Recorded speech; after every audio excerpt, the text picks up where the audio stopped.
किसी का पेट जो है वो एक्टिव है।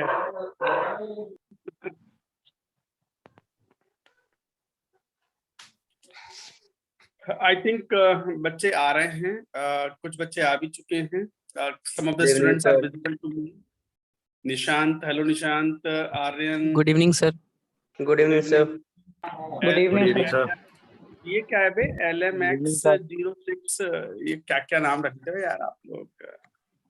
thereafter ख्याति, वैष्णवी, भाविन।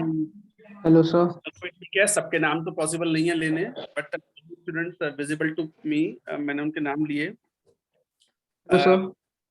हाँ, देखो ये मीटिंग जो है ये जनरल इंटरेक्शन है। हाँ, गुड इवनिंग। आप सुनो। Good evening sir. हाँ, गुड इवनिंग। अब बाद में करना गुड इवनिंग। सुनो अभी, ये जो मीटिंग है ये 40 मिनट्स के लिए है और ये जनरल इंटरेक्शन है। इसमें कोई सब्जेक्ट रिलेटेड डाउट नहीं होंगे डिस्कस। सब्जेक्ट रिलेटेड डाउट्स के लिए आपके पास ऑलरेडी टेलीग्राम ग्रुप होता है, वहां पर अपने डाउट पूछ सकते हैं बच्चे। वहाँ टीचर्स अवेलेबल होते हैं, they can tell your doubts. हालांकि वहाँ मोस्टली डाउट क्लियर हो जाते हैं बच्चों के। कभी किसी का कोई डाउट रह जाए या स्किप हो जाए, टीचर हैं, हो सकता है स्किप हो गया हो या रह जाता हो, तो वो आप दोबारा से डाल दिया करो, पूछ लिया करो। डाउट पूछने में कोई शर्म नहीं करनी चाहिए बच्चों को। फिर भी यदि कोई डाउट आपका क्लियर नहीं हो रहा to your satisfaction logically and all that, तो आप मुझे भी पूछ सकते हो, व्हाट्सएप पे भी डाल सकते हो डाउट, ऐसा अगर कुछ बीच में ऐसा आता है। हालांकि मैं थोड़ा बिजी रहता हूँ तो कई बार कम बता पाता हूँ। डाउट के लिए हमारे पास टीम है और एक्सपीरियंस टीम है जो हमें डाउट्स आपको बताते हैं। फिर भी कुछ हो जाए तो आप पूछ सकते हैं व्हाट्सएप पे भी। आज की जो मीटिंग का पर्पस है वो ये है कि स्टूडेंट्स के जो जनरल डाउट्स हैं, जैसे एक सबसे कॉमन डाउट, अभी मैं आजकल रोज मीटिंग ले रहा हूँ, कल नहीं ली थी, कल ईद थी तो ईद फेस्टिवल पर छुट्टी रखी कंप्लीट। आपकी क्लासेस भी नहीं होंगी कल तो शायद मेरे ख्याल से। और बाकी मैं कभी प्रथम बैच, कभी प्रवीण, कभी प्रखर, daily I am taking meeting. तो आज ये प्रवीण 2 बैच है। तो इसमें जैसे कॉमन क्वेश्चंस बच्चों के जो आते हैं वो ये हैं कि सर बैकलॉग आ जाता है, कैसे करें, डीपीपी शीट पूरी नहीं हो पाती हैं, या टाइम मैनेजमेंट के ऊपर, या ये जनरल डाउट्स हैं। तो any doubt you can ask here, जो जनरल डाउट्स हों। मैं थोड़ा ज्यादा नहीं बोलूंगा, मैं बस क्वेश्चंस के जवाब दूंगा इन 40 मिनट्स में। 40 मिनट्स में तो 4-5 मिनट तो हो भी गए। अब आप जो है अपना नाम बता करके अपना डाउट पूछ सकते हैं। हालांकि वो डाउट्स कॉमन होंगे तो काफी स्टूडेंट्स को वो डाउट हो सकते हैं, तो एक बार नाम बोलते जाएंगे और अपना डाउट बोलते जाएंगे। So you can start now please.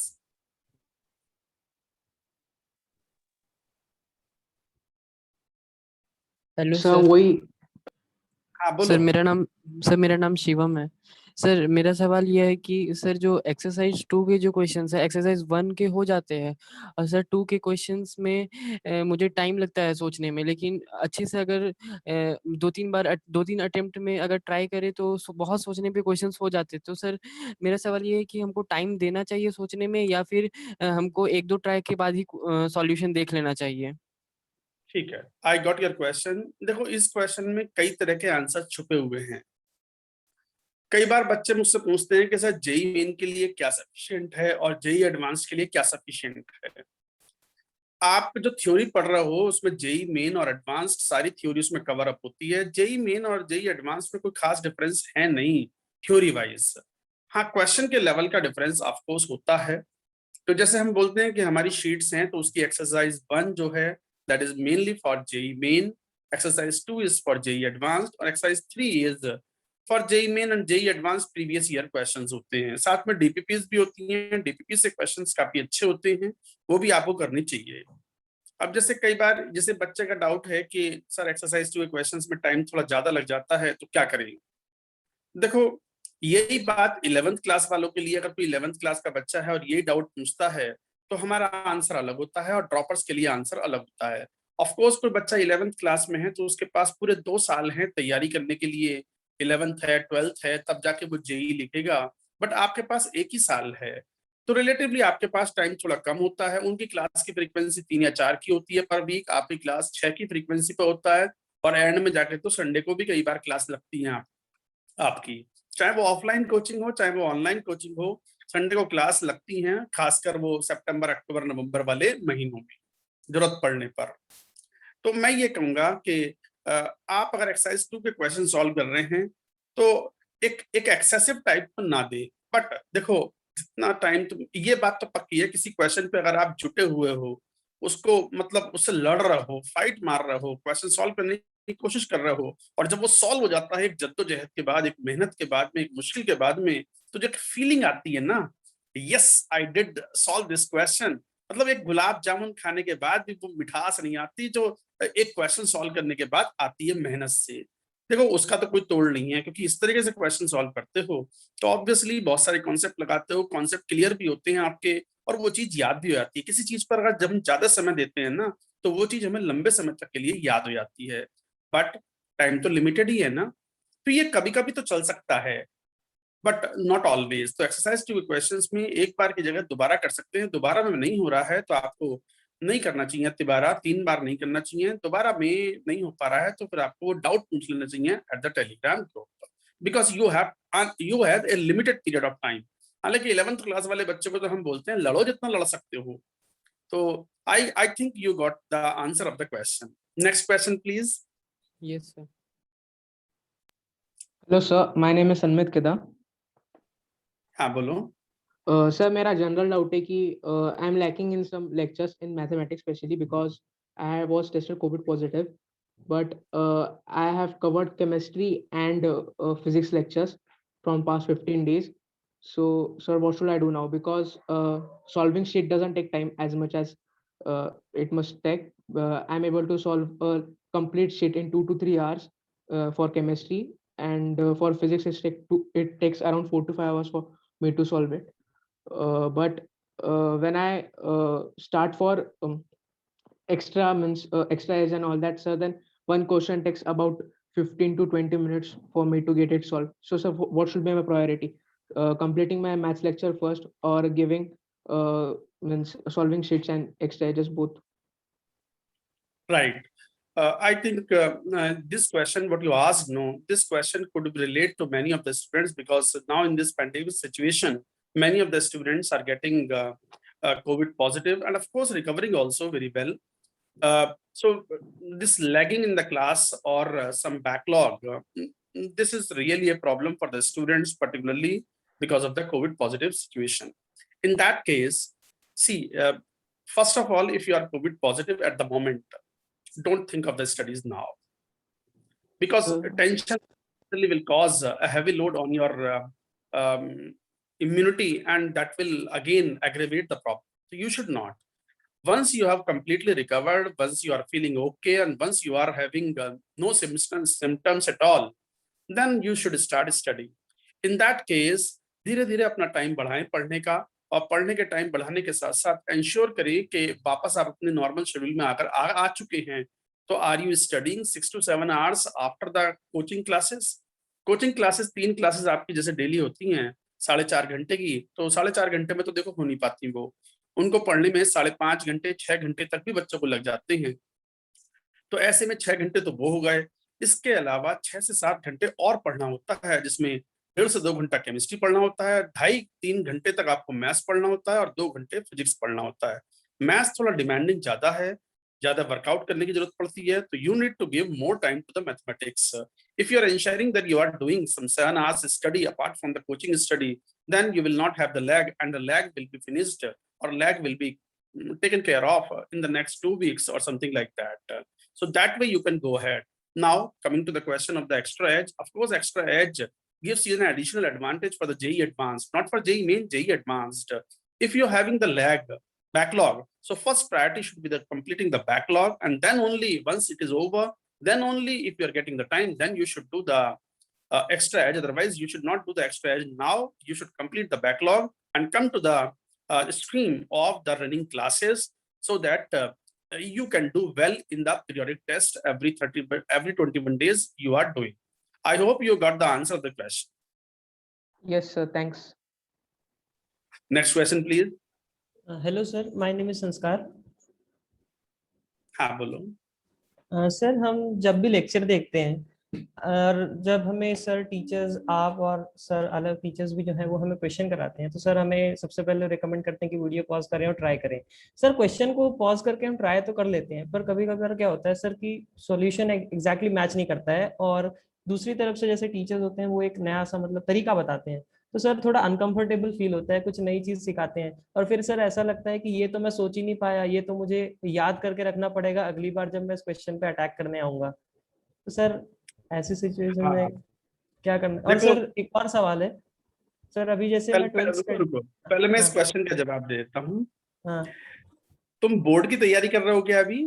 हाँ हाँ सर, सर 2 साल से यही कर रहा हूँ, और सर इसी चक्कर में ना अबे वहां के अबे रहे ना यहाँ के अबे रहे। अबे अबे नालायक, सुन। हाँ बोर्ड के लिए नहीं पढ़ रहा हो, मैं मेरी बात सुनो। यू आर नॉट जस्ट हाँ preparing for the board exam and you want to secure 90-95% marks. हाँ तुम जेई मेन, जेई एडवांस की तैयारी कर रहे हो, जिसमें कितने सारे बच्चे फाइट करते हैं, और मोस्टली ये एक रिजेक्शन एग्जाम है। सिलेक्शन हाँ थोड़ी होता है बच्चों का रिजेक्शन होता है। जहां पे 95% बच्चे रिजेक्ट होते हैं और 5% सेलेक्ट होते हो, तो क्या बोलोगे, सिलेक्शन एग्जाम है कि रिजेक्शन एग्जाम है? ये रिजेक्शन एग्जाम है।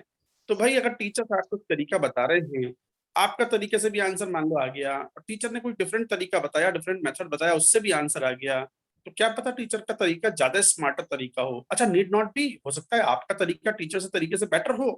तो ये जब तरीके, आप दो तरीके देखते हो, समझते हो, और टीचर के तरीके व्यू पॉइंट को समझते हो आप, तो इससे आपकी अंडरस्टैंडिंग बढ़ती है और कॉन्फिडेंस भी बढ़ता है। कॉन्फिडेंस कम नहीं होता उससे, उससे कॉन्फिडेंस बढ़ता है। कॉन्फिडेंस कम जब हो सकता है जब टाइम कम हो और आपको ये सब भी देखना हो, करना बहुत सारा हो, और टाइम कम देते हो, which is the common problem by the students usually. Even तुम्हारा बैच हो या कोई सा भी बैच हो, कोचिंग के 5-6 घंटे पढ़ने के बाद मुश्किल से 3-3.5 घंटे कुल पढ़ते हैं। अपने मन से पूछना, एक शेड्यूल बना के देखना, बच्चे ज्यादातर ये देखेंगे कि 4 घंटे पार नहीं हो पाते उनके। उन्हें लगता है मैं सारा दिन पढ़ रहा हूँ, बट उनके 4 घंटे पार नहीं हो पाते। यही कारण है कि उनको ये सब प्रॉब्लम्स आती हैं। जिस दिन आपके 7 घंटे होने शुरू हो जाएंगे ना, अपार्ट फ्रॉम द कोचिंग, मतलब 6 घंटे वहां और 7 घंटे यहाँ, 12-13 घंटे पढ़ाई शुरू हो जाएगी ना, उस दिन ये सारी प्रॉब्लम सॉल्व हो जाएंगी। आप टीचर का व्यू पॉइंट भी समझ पाएंगे, अपना व्यू पॉइंट भी समझ पाएंगे, and you will be able to जज that which way of solving the question is better, teachers better or ours better, and you will have the better understanding. ऐसे ही students JEE में topper बनते हैं। Topper का मतलब with in 500-700,000 rank के अंदर आते हैं। ये ट्रेड्स होते हैं उन बच्चों के। So give time, things will automatically solve. Most of the problems are solved by studying 6 to 7 hours apart from the coaching. ये एक सिंगल स्टेटमेंट आपके कम से कम 10 तरह के प्रॉब्लम को सॉल्व करेगा। 6 से 7 घंटे पढ़ने शुरू करो, most of the problems will be settled. Yes sir. Sir हाँ मेरा एक बोलो। क्वेश्चन। सर जैसे हाँ हम हाँ जब शीट अटेम्प्ट करने जाते हैं तो सर हमें, हाँ हमने सर जैसे एक चैप्टर खत्म हो गया और उसके बाद भी सर होमवर्क आता रहता है उस चैप्टर से रिलेटेड और अगला चैप्टर चालू हो जाता है, तो सर हमें उस चैप्टर को जब भी हम शीट अटेम्प्ट करने जाते हैं पूरा एक बार दोबारा पढ़ना चाहिए शीट अटेम्प्ट करने से पहले, या फिर जो फ्लो अगर में, आप, क्योंकि सर हाँ हाँ हाँ, अगर आप कोई चैप्टर रनिंग है तो फिर तो पढ़ ही रहे हो ना। तो बस थ्योरी पढ़ी आपने, सुबह में वो क्लास आई है आपकी, क्लास में थ्योरी पढ़ी, नोट्स वोट्स बनाए आपने। मैं नोट्स अपने हाथ से बनाने के लिए बोलता हूँ बच्चों को। वैसे तो हम पीडीएफ भी प्रोवाइड करते हैं, क्योंकि बच्चे कुछ आलसी भी होते हैं और कहते हैं कि सर फला कोचिंग, ये कोचिंग, वो कोचिंग, पीडीएफ भी प्रोवाइड करते हैं, तो हम एज ए प्रोडक्ट प्रोवाइड करते हैं। बट मैं स्ट्रांगली रिकमेंड करता हूँ, ये सारी चीजें रखने से सिलेक्शन थोड़ी होता है, सिलेक्शन तो पढ़ने से होता है। तो बच्चे अगर अपने हाथ से लिखे हुए नोट्स बनाते हैं तो वो हमेशा अच्छा होता है, क्योंकि जब वो रिवीजन करने पे आते हैं ना 3 महीने बाद, 4 महीने बाद, ऑब्वियस सी बात है, खासकर इनऑर्गेनिक और ऑर्गेनिक केमिस्ट्री में, कोई चीज 3 महीने 2 महीने पहले पढ़ी भी हो तो 2 महीने में तो मैं भी भूल जाता हूँ। 3 महीने बाद मुझे क्वालिटेटिव एनालिसिस पढ़ना होता है, तो पहले एक बार देखना होता है सीक्वेंस क्या है, तब जाके बच्चों को पढ़ाता हूँ मैं। ब्लॉक केमिस्ट्री भी ऐसी पढ़ाता हूँ। तो फिर आप तो बच्चे हो, मैं तो कितनी बार पढ़ा चुका हूँ। तो आपको हर 2-3 महीने के बाद में रिवीजन करना होता है, तो वो रिवीजन करें। बट अगर कोई टॉपिक करंट चल रहा है कि बस सुबह को पढ़ रहे हैं और शाम को होमवर्क कर रहे हैं, तो फिर होमवर्क करने से पहले रिवीजन की कोई आवश्यकता नहीं है। बट 2 महीने बाद, 3 महीने बाद टेस्ट में वो चैप्टर आ रहा है और वो रिवीजन करना है, तो फिर तो रिवीजन करना चाहिए आपको। 1.5-2 घंटा उसे रिवाइज करें थ्योरी को, उसके ऊपर 2-4-5 साल क्वेश्चन सॉल्व करें, 5-10, उसके बाद टेस्ट में उस एग्जाम को लिखें। So that should be the way of revising the things. Sir मैं सर एक लास्ट क्वेश्चन सर। नहीं नहीं नहीं, your two questions are done now, someone else please. Okay, Sir, mine. नाम सर बोलो और सवाल पूछो। ध्रुव कौशिक सर, ध्रुव कौशिक। हाँ सर मेरा ये क्वेश्चन है सर, मैं क्लास 12th में आया हूँ अभी, 22 में मेरा मेन बोर्ड दूंगा मैं 22 में। तो सर मैंने प्रवीण इसलिए लिया ताकि मैं अपने कुछ 11th के टॉपिक्स को स्ट्रॉन्ग कर सकूं ड्रॉपर सीक्वेंस में जाके। तो सर मेरा ये है कि प्रवीण में सर 12th के चैप्टर्स तो थोड़ा बाद में स्टार्ट होंगे, तो सर बोर्ड के लिए क्या अप्रोच होनी चाहिए अगर मतलब जैसे बोर्ड मेरा सिक्योर आ जाए? तुम अभी 12th में हो तो 2022 का बोर्ड लिखोगे, अभी तो 2021 का ही नहीं हुआ, अभी काहे की टेंशन है? सर वो थोड़ा लेट ना हो जाए मतलब 12th के चैप्टर्स का, इसलिए। यार irrelevant है। Next please. सर मैं सनमित वापस बात कर रहा हूँ। हाँ बोलो। सर मेरे दो क्वेश्चंस हैं कि फर्स्ट हमें वीडियो लेक्चर्स 1.5x मतलब स्पीड उस स्पीड में देखनी चाहिए ना नहीं देखनी चाहिए, एंड सेकंड क्वेश्चन सर कि रेगुलर रिवीजन करनी चाहिए कि मतलब अगर ऑर्गेनिक का लेक्चर तो उससे पहले उसके जितना भी उस लेसन के बारे में हो गया उसको एक बार रिवाइज कर लिया, फिर वापस लेक्चर देखना स्टार्ट करके नोट्स बना लिए, तो वैसा हर रोज करना चाहिए या आफ्टर अ वीक रिवीजन करनी चाहिए, मतलब हर संडे सैटरडे टाइप? देखो, second question is more meaningful. पहला question quite subjective depending upon the student. कोई स्टूडेंट है जो 1x पर कंफर्टेबल है, तो कोई 1.25x पर, तो कोई 1.5x पर। It's up to you. तो ये तो सब्जेक्टिव है, ये बच्चे पे डिपेंड करता है कि उसकी ग्रास्प कितनी स्ट्रांग है या पहले से क्या पढ़ा हुआ है। कुछ बच्चे ऐसे होते हैं जिन्होंने पहले से कोई चैप्टर पर्टिकुलर पढ़ा हुआ हो तो वो फास्ट कर सकते हैं। कोई बच्चा ऐसा होता है कि पहले से कोई चैप्टर बिल्कुल नहीं पढ़ा हुआ, पहली बार पढ़ रहे हैं, तो 1x पे ही पढ़ें तो वो बेटर होगा। 1.25x, 1.5x, it's up to you. Now coming to the more meaningful question, your second question. कि सेकंड क्वेश्चन में कि सर मैं भूल गया यार क्या था सेकंड क्वेश्चन, एक बार बोलना दोबारा। सर कि रिवीजन रेगुलर बेसिस पे करना चाहिए हाँ। मतलब सुनो ऑनगोइंग समझ। देखो, रिवीजन जब आप करो ना तो रिवीजन के लिए टेस्ट होते हैं हर 21 दिन पर आपका। कोई पीटी या सीटी होगा मेंस या एडवांस लेवल का, और उसका सिलेबस पहले से ही पता होता है, मोर और लेस वही सिलेबस होता है जो सिलेबस आपको प्लानर के अंदर दिया हुआ है। प्लानर के अंदर सिलेबस पता है, तो आप मान लो 21 दिन बाद कोई टेस्ट आने वाला है, मान लो संडे को टेस्ट है, तो संडे को टेस्ट है तो 4-5 दिन पहले ट्यूसडे मंडे से ही आप उन चैप्टर्स का रिवीजन स्टार्ट कर दो। रिवीजन स्टार्ट कर दो। मान लो जैसे कोई चैप्टर है, फॉर एग्जांपल केमिकल बॉन्डिंग तो हो चुका होगा आप लोगों का।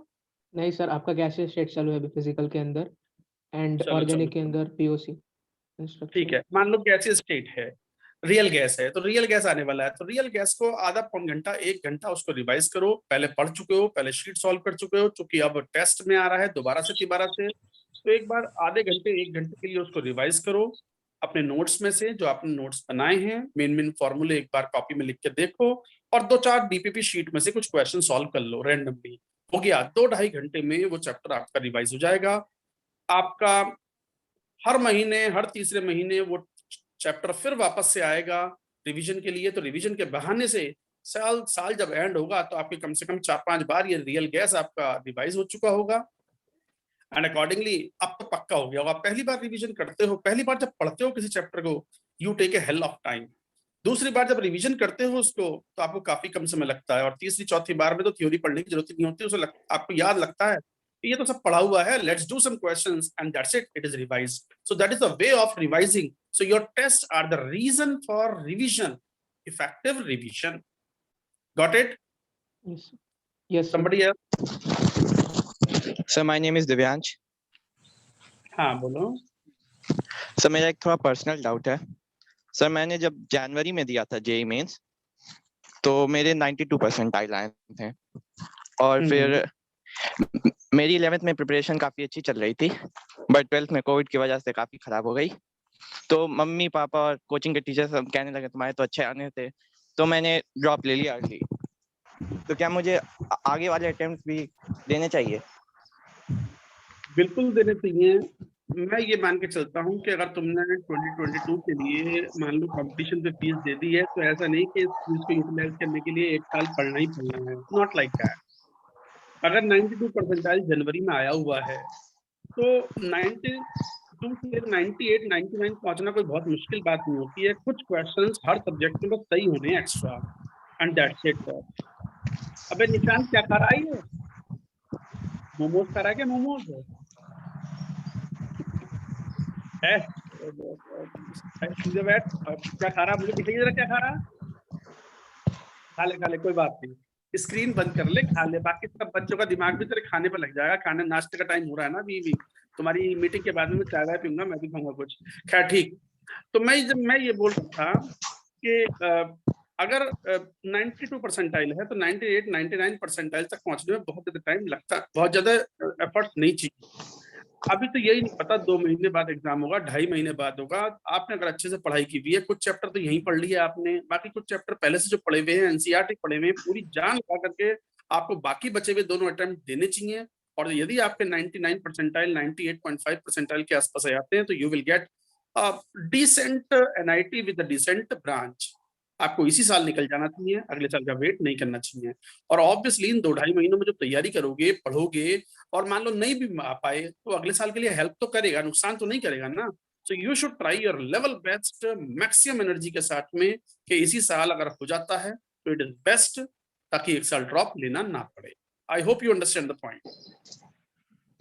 Right sir. Next question please. Hello sir, हाँ बोल। मैं सर आर्यन आदित्य बोल रहा हूँ। हाँ मैंने बोलो। मतलब से पहले 11th 12th में इस फील्ड में नहीं था सर। मैं मतलब इंजीनियरिंग या आईआईटी में जाने का कोई सपना नहीं था। इससे पहले मैं गेम्स और म्यूजिक वगैरह में था और बहुत अच्छा कर रहा था। फिर मैंने डिसाइड ठीक है। किया मतलब जेई देने का, ठीक है सर।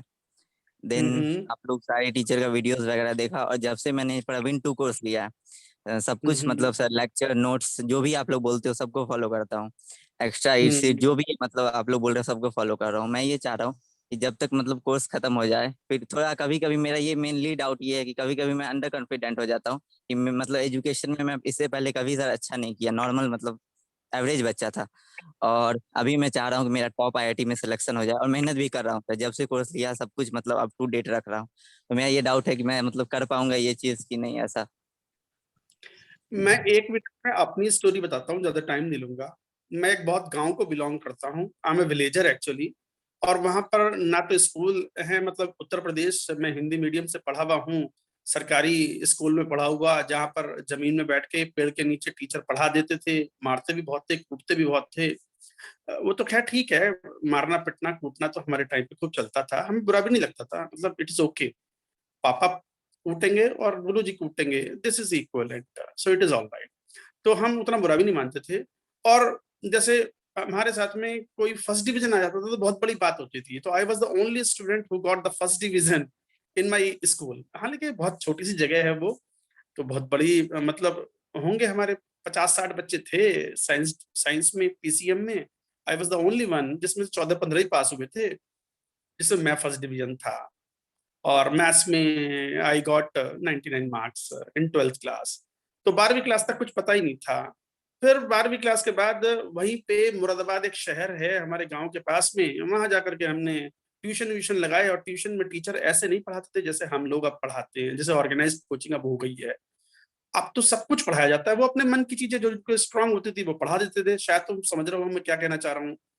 हमने वो सब पढ़ के मेहनत करके खुद ही सेल्फ स्टडी से ही, ठीक है, एनआईटी इलाहाबाद मिल गया, सिलेक्शन हो गया। मैं सिर्फ ये बात कहना चाहता हूँ तुम्हें कि यार बहुत ज्यादा रिसोर्सेज की भी जरूरत नहीं है। अगर आप विलिंग हो ना तो you can get into the IIT और NIT with a good rank. Even though कि आपका इंटरेस्ट था कि भाई स्पोर्ट्स में या म्यूजिक में, वो सब चीजें ठीक है, वो तुम अभी भी परस्यू कर सकते हो। मौका मिला तो खेलो बीच में। और गाने वाने सुनना, गाना अगर मान लो कुछ ऐसा है तो करते रहो साथ में, ये एक तरीके से हल्का रखता है आपको। बट आपने पहले पढ़ाई नहीं की है तो इसका मतलब ये नहीं है कि आपका सिलेक्शन नहीं होगा या आपको अच्छा आईआईटी नहीं मिलेगा। बहुत सारे स्टूडेंट्स गांव से आते हैं, उनको मालूम ही जब पड़ता है 11वीं 12वीं क्लास में, बहुत अब तो खैर सब मालूम पड़ गया। अब तो मोबाइल के थ्रू, इंटरनेट के थ्रू गांव के बच्चों को भी पता होता है कि आईआईटी क्या है, एनआईटी क्या है, ये सब चीजें क्या है। हमारे टाइम पर नहीं पता था, फिर भी आईआईटी गांव से तो बनते ही थे। ऐसा तो है नहीं कि सारे शहर वाले बनते थे। तो मेरे ख्याल से there is no reason to doubt about your performance and your capabilities to get into the IIT. Be confident, you will get into it.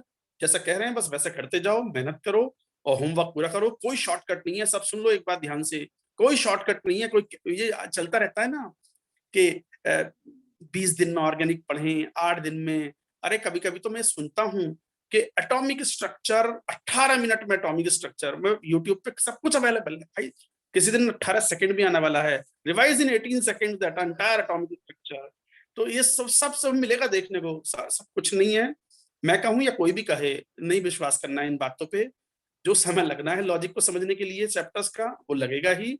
तो all the very best to all of you, and specifically you, because you are sacrificing your sports or music or other things or other curricular extracurricular activities. तुम sacrifice करके अभी पढ़ाई कर रहे हो, पढ़ाई करो, सब कुछ अच्छा होगा। All the very best dear, and all the best to all of you. चलो next question now. Hello sir thank you हाँ so much sir this is Aditya Vardhan sir. हाँ बोलो। Sir, since so many days I was watching only lectures, sir. Due to some health issues, sir, I'm not even able to solve the questions from the sheets. And what should I do now, sir? I think अब ये अच्छा तो नहीं हुआ है, क्योंकि केवल theory पढ़ने से सिलेक्शन नहीं होता जेईई में। मेरी थ्योरी क्या, किसी की थ्योरी, कहीं की कोई भी थ्योरी ले लो आप, केवल थ्योरी पढ़ने से, फॉर्मूले पढ़ने से सिलेक्शन नहीं होता। जेईई का पेपर देखो, एडवांस्ड का या मेन का, एप्लीकेशन बेस्ड होता है। कोई भी चैप्टर पढ़ा है तो उसके एप्लीकेशन पे क्वेश्चन आते हैं। डायरेक्ट फॉर्मूले वाले क्वेश्चंस जो हैं आपके बोर्ड एग्जाम्स में आते हैं, नॉट इन जेईई मेन और जेईई एडवांस। जेईई मेन में तो फिर भी कुछ कुछ आ जाते हैं, नॉट इन जेईई एडवांस्ड। अगर अब तक नहीं पढ़ा है तो कोई बात नहीं, आप पढ़ना शुरू करो और इंश्योर करो, जैसे मैंने सबसे पहले कहा था, most of the problems are solved यदि आप अपनी कोचिंग के अलावा 6 से 7 घंटे रोज सेल्फ स्टडी करते हो for doing the DPP sheet, NCERT and whatsoever required. अगर 6 से 7 घंटे पढ़ोगे तो वो जो बची हुई डीपीपी शीट है वो भी हो जाएंगी, करंट वाला जो चल रहा है वो भी हो जाएगा, और मोस्ट ऑफ द प्रॉब्लम्स का वही सॉल्यूशन है, 6 से 7 घंटे आफ्टर कोचिंग क्लासेस। और संडे के दिन क्लास नहीं होती है तो 10 घंटे पढ़ना ही चाहिए।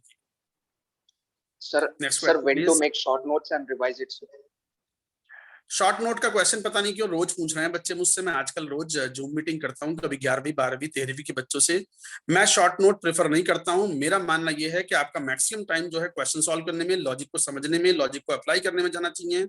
आप जो नोट्स बना रहे हो उसमें भी अच्छा खासा समझ आता है, तो जो बहुत इंपॉर्टेंट पॉइंट्स हों, कुछ फैक्चुअल पॉइंट्स हों, कुछ पॉइंट्स ऐसे हों जो अक्सर आप भूल जाते हैं और आपको लगता है कि मुझे कहीं ना कहीं लिख कर रखने हैं, लिख कर रखने की जरूरत नहीं है। आप उन्हीं नोट्स में हाईलाइटर यूज करके या अलग कलर यूज करके उनको मार्क कर लो, स्टार मार्क लगा के रख लो कि भाई these are the points at least I have to revise whenever this is coming in the exams और इन द टेस्ट।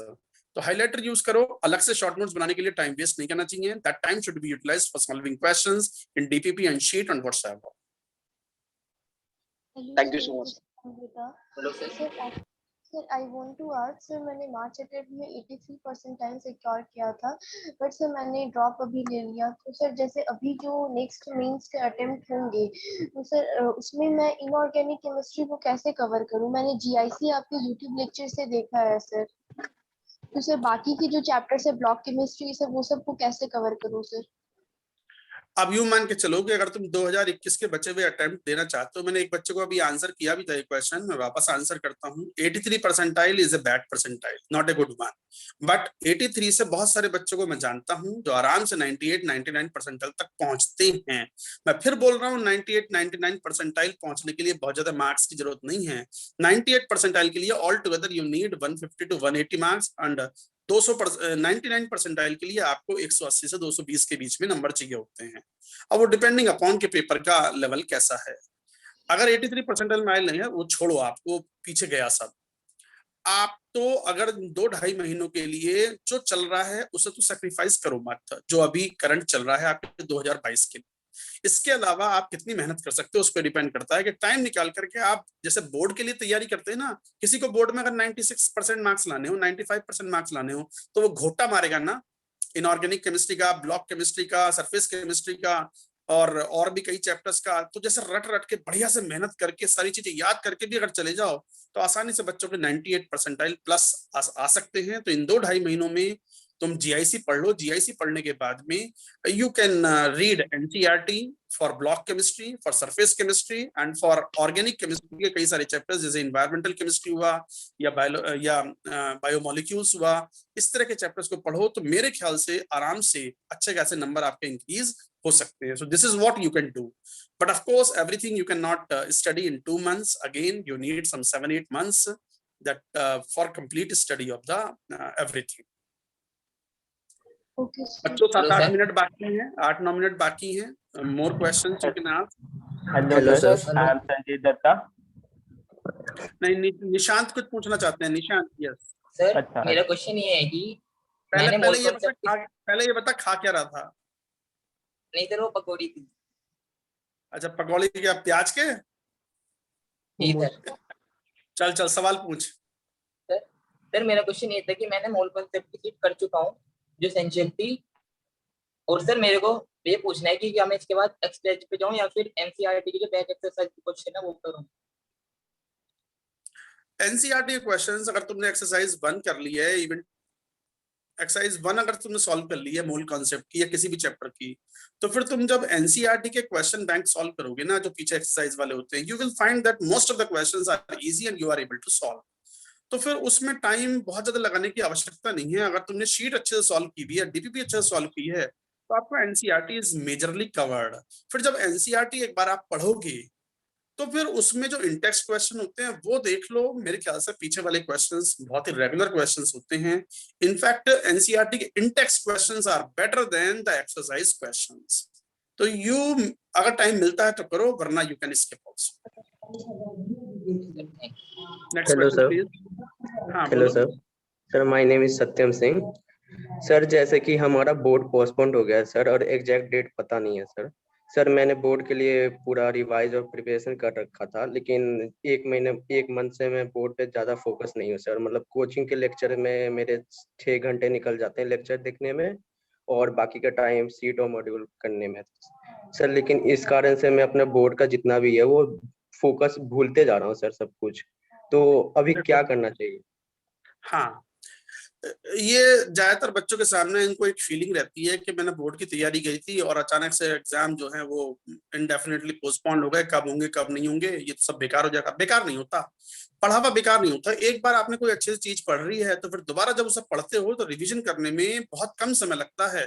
तो अगर आपने बोर्ड की तैयारी अच्छे से की हुई थी और मान लो एग्जाम आपके और 15 दिन बाद, 20 दिन बाद या 1 महीने बाद सीबीएसई ने कह दिया कि 15 दिन बाद या 20 दिन बाद आपके बोर्ड एग्जाम्स हैं, तो फिर आप बोर्ड एग्जाम्स में लग जाना और देखना जो आपने 2 महीने में तैयार किया होगा ना बोर्ड एग्जाम का, जब रिवीजन करने पाओगे तो वो 10 दिन के अंदर बड़ी आसानी से, 8 दिन के अंदर बड़ी आसानी से रिवाइज हो जाएगा. दूसरी बार या तीसरी बार पढ़ने में चीजें बहुत कम समय लगता है, काफी चीजें पढ़ी हुई होती हैं. दैट्स वाई हम कहते हैं कि पहली बार जितनी मेहनत कर लोगे, पहली बार किसी चैप्टर को पढ़ने में, सब्जेक्ट को पढ़ने में, सेकंड टाइम रिवीजन करना या थर्ड टाइम रिवीजन करने में बहुत कम समय लगता है. और एक कंफर्टेबिलिटी दिमाग में रहती है कि एक राउंड तो मैंने पढ़ा हुआ है, बस मुझे रिवाइज ही तो करना है. So with that way you should go ahead with your JEE preparation now. Board के लिए अभी स्टॉप कर दो. बोर्ड की जब नई डेट्स आएंगी then we will see and then we will dedicate our time for the board exam. I hope you understand. Yeah, thank you sir. Sir, Next question please. Hello sir, I am Sandeep. Sir, how to stop procrastination and increase our study time? How to stop procrastination and study time increase? कैसे करें? By not watching TV, by not seeing YouTube and unnecessarily sport games, by not quarreling with the siblings and उनको छोटों को कूटना नहीं है, और by not unnecessarily talking with the friends. तूने कितना कर लिया, उसके कितने नंबर आए, उसका कितना हुआ, उसने तो ये कहा, उसने वो, ये गॉसिपिंग और ये जो निंदा है, निंदा रस से बचना है. अपने में ही बस कंसंट्रेट करो और टाइम बढ़ा करके 7 घंटे पेपर पर नोट करना शुरू कर दो. मैं सुबह इतने बजे उठा, फ्रेश होकर के पढ़ने इतने बजे बैठा, इतने बजे उठा, फिर नाश्ता किया, उसके बाद फिर पढ़ने बैठा, फिर लंच किया, लंच के बाद में थोड़ी सी आराम कर लिया, आधे घंटे का एक नैप ले लिया, उसके बाद फिर पढ़ने बैठा, फिर शाम को चाय पी ली, उसके बाद फिर खाना खाया, फिर पढ़ाई करी, फिर सोया. फिर देखना कितने घंटे पढ़ाई के निकलते हैं. 4 घंटे से ऊपर निकल जाए तो गारंटी है बहुत मोस्ट ऑफ द स्टूडेंट्स के लिए. मुश्किल से अगर यहाँ 70-80 बच्चे बैठे होंगे ना, तो उनमें से 5-10 ऐसे होंगे जिनके 6-7 घंटे पूरे हो पाते हैं. Most of you study only 3 to 4 hours. I know it. इसको बढ़ा करके 7 घंटे कर लो, सारी समस्याएं सॉल्व हो जाएंगी. Next question please. Good evening, Sir. sir. Girl student is asking the question. Let her ask. Sir हाँ, जब बोलो। माय नेम इज ख्याति एंड सर जब मैं क्वेश्चन सॉल्व करने स्टार्ट करती हूँ और मेरे से 3-4 क्वेश्चन कंटिन्यूअस नहीं होते हैं, फिर मैं बहुत ज्यादा फ्रस्ट्रेट हो जाती हूँ और उसको छोड़ देती हूँ और वो बनते ही नहीं, कभी वो कवर नहीं हो पाते। इस कारण से मोल कॉन्सेप्ट और बाकी भी चैप्टर्स में मेरे इतने सारे बैकलॉग्स हो गए। मेरा चैप्टर बैकलॉग में नहीं चल रहा, उसमें पर्टिकुलर कुछ क्वेश्चंस बैकलॉग में चल रहे, मैं उसको कैसे सॉल्व करूँ? फ्रस्ट्रेट इंसान की उम्र बढ़ जाती है तब ज्यादा होता है। आप बच्चों को फ्रस्ट्रेट नहीं होना चाहिए। आपको तो बड़ा काम और कंपोज तरीके से रहना चाहिए। क्वेश्चन अगर कम सॉल्व कर रहा हूँ तो जाओ अपनी मनपसंद का एक गाना सुन लो, 5 मिनट बाद फिर वापस आओ, फिर वापस से क्वेश्चन पे जुट जाओ या किसी और सब्जेक्ट पे चले जाओ। There is no scope of frustration and all that. पढ़ाई कर रहे हैं आप जेई में, इस तरीके से छोटा मोटा फ्रस्ट्रेशन आना, लो फील करना, अच्छा नहीं लगना, ये बड़ा नेचुरल है। अचानक और इस तरीके से लड़ते ही आप जेई में सिलेक्ट हो जाते हो, तो ये कोई बहुत बड़ी बात नहीं है। ज्यादातर बच्चों के साथ ऐसा होता है। तो इसके बाद 5-10 मिनट के लिए आप ब्रेक ले लें, वापस से क्वेश्चन सॉल्व करें, इसका और कोई इलाज नहीं होता। प्लीज। Hello sir. हाँ बोलो। We will be able to 1 or 2 more questions। तो बोलो अब नेक्स्ट। सर मेरा नाम भाविन है।